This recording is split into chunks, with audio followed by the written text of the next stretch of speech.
2020 is packed with new releases, games like Cyberpunk 2077 and Dying Light 2 that both released several gameplay videos, or Watch Dogs Legion for example that I already got to play at E3. But there are also titles that are coming this year that we know not a lot about and have released very little footage, while they do look very interesting.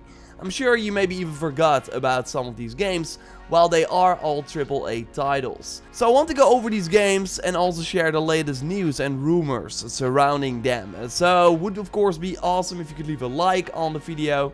And let's go. First up, a quick reminder that I'm running a giveaway for a 2020 game of your choice on your platform of choice. All you need to do is follow the link in the pinned comment for a chance to win and be a subscriber of the channel as well before you enter. Good luck, the winner will be announced in early February. And you can choose Elden Ring for this giveaway if you want. From Software once again showed us this generation that they can make very high quality and challenging games in a relatively short period of time. Sekiro won Game of the Year at the Game Awards last year, and rightfully so. And the E3 before it, we already saw a teaser trailer for the next project of this development team, Elden Ring. This will include more RPG elements instead of the heavy action focus of Sekiro, so expect more character customization, like really making your own hero. So it's more comparable to Dark Souls, only Elden Ring is an open world game, so it should be way bigger with more freedom to explore. This is the biggest game that From Software has ever made, but we can still expect like the multi-layered castles of course as well. So it sounds like a nice evolution of those challenging games, and in collaboration with the Game of Thrones writer George R.R. Martin, who helped From Software with the mythos of the world, so interesting characters and the mythical elements. So that promises a lot. They started working on Elden Ring after the Dark Souls 3 DLC development has ended, so that was around early 2017, because that is when the Ringed City expansion released. And now June 2020 is rumored for a release date, and that's actually thanks to a New Year card from Software themselves. So it might be their internal date for the game, so it seems to be something they're at least trying to hit. It is still coming out on current gen as well, because the game will be shown off during the Taipei Game Show on February 6th as a PS4 title. We don't know if there will be new footage there. The listing now only says that they will have an Elden Ring video. Could just be the E3 trailer, but on the other hand, if they want to release this in June, then they need to reveal something else pretty soon. I will totally be keeping an eye out, because this all sounds very interesting. One of the big reveals during the E3 2019 press conference from Square Enix was Outriders. Wow, let me tell you, it feels great to be here and feels amazing to be able to finally announce Outriders. A game by People Can Fly, who you might know from Gears of War Judgment and also Bulletstorm. Well, they now note that they are working on a game that they always wanted to make, and it's a brand new third-person shooter that is slated to release in the summer of 2020. And all we got right now is the reveal trailer and some behind-the-scenes footage. But that does tell us something about this new IP. You can namely create your own character, and then you have to follow a signal through pretty cool and varied looking environments. The trailer already teased this abandoned and trashy looking city, mysterious temples, a forest area, and burning war zones as well. And then we also got concept art that teased snowy mountains and other ruins. We don't have any gameplay yet, but the developer diary did give us a glimpse of what the game will look like. Right here we see a pretty cool looking world with our character and some development stats that I don't think will be viewable when we get to play the game. And on the left screen we see a pretty traditional third-person RPG style menu with different tabs as well. So what I'm sensing is like a The Division meets Gears of War type of game.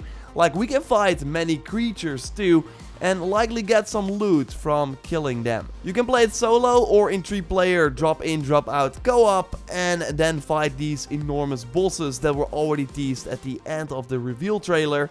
And it seems like we get some magical abilities too. It totally got my attention. I'm curious if Outriders is able to stand out in this crowded 2020.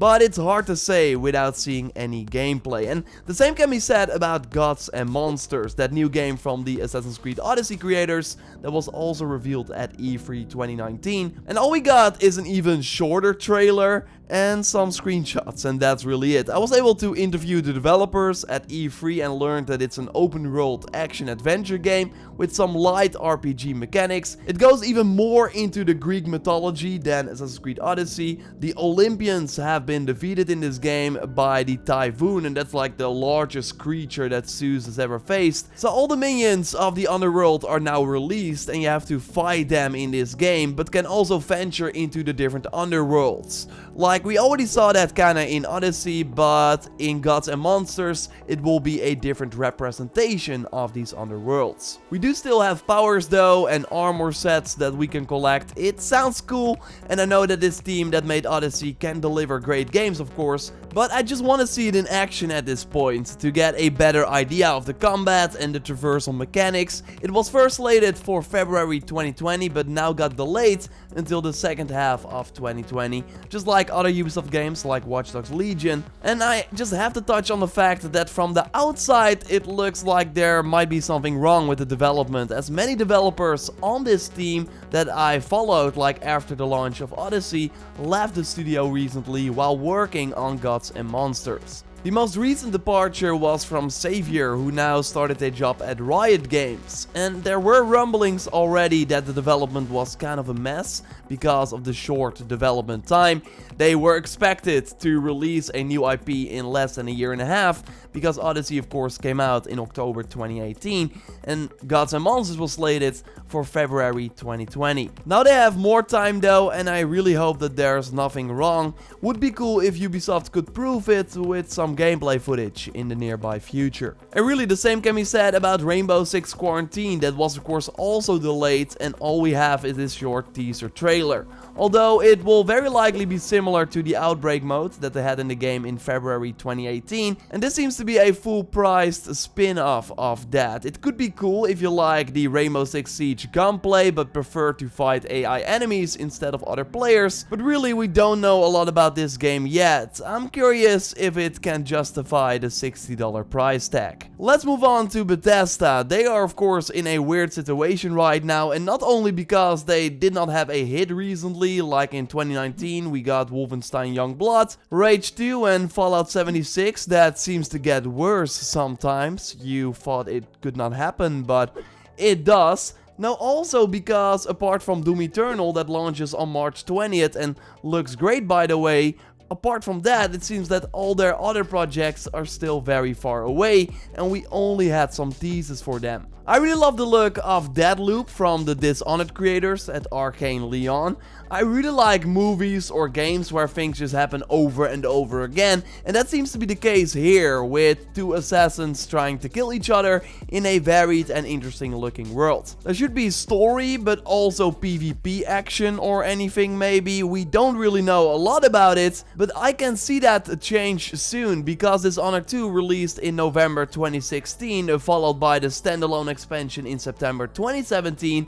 So this team has been working on this new IP for quite a while. And it seems to be a sort of live game as well, so quite a step in a different direction compared to Dishonored, since they are looking for a monetization and live designer who will collaborate with designers, production and programming teams to manage the monetization features. Bethesda and monetization is not something you really like to read, so fingers crossed that it will not be an issue like it is in Fallout 76. They also announced the very cool looking Ghostwire Tokyo game from Tango Gameworks, but that game lost the creative director recently, who presented the game at E3. Evil Within 2 released in 2017, so 3 years for a new IP. And while I do think that we see more of the game at E3 this year, I think it's a 2021 title, also because they recently lost the creative director that's a pretty big deal. But yeah, Starfield is of course the most important one, because that one will launch before the Elder Scrolls 6. The Elder Scrolls 6 is really like years and years away. So Starfield is the RPG that has to redeem Bethesda Game Studios and show that they still know how to make a good open world RPG that hopefully has less bugs than their previous games. They're now looking for a video editor for promotional videos as listed on their career website, so we likely can expect more info, or at least like footage on this game this year. But they already said that Starfield might not come to the current gen hardware, and I think that if you would launch it this year, then it would totally be a cross-gen game, because the PlayStation 5 and Xbox Series X launch at the end of this year, so I don't see this being an exclusive launch title. That would be too early. Still though, curious to see what Starfield is, and mostly if it can redeem Bethesda's name, something that seems pretty hard at this point. And speaking of launch games for the next-gen consoles, Goodfall is one for the PlayStation 5. And all we got is an in-engine trailer and very short low-quality gameplay footage that gives us a glimpse of what a PlayStation 5 game will look like. But apart from that, there's not much else that we know. It's a drop-in, drop-out co-op game where we have to slash our way through enemies and get loot for doing so. And hopefully there's enough depth in creating your different builds and a cool story to make this more than just a PS5 graphical showcase title. We will know in the spring when they are going to reveal more about this game, although there is already like more going on. As we discussed in my previous video, Sony namely struck a deal with this developer to have this as an exclusive launch game. I go full in depth on this in my Godfall video that you can watch by clicking on the screen. I will also link to it at the end of this video. First, I want to ask you to subscribe for everything on the PlayStation 5 and coverage of the big 2020 games. Like this video, it really helps the channel out. And as you might know, you can get early and ad-free access to these big videos that I do every Sunday here by becoming a member of the channel by hitting the join button next to the subscribe button. So then you get early access to these videos and there are no ads also when I do sponsors for a video. It's just an extra way to support the channel and get some nice perks. Again, totally check out my previous video on Godfall or on CES 2020 where Sony finally discussed the PlayStation 5 on stage. For now, I will speak to you next time and goodbye.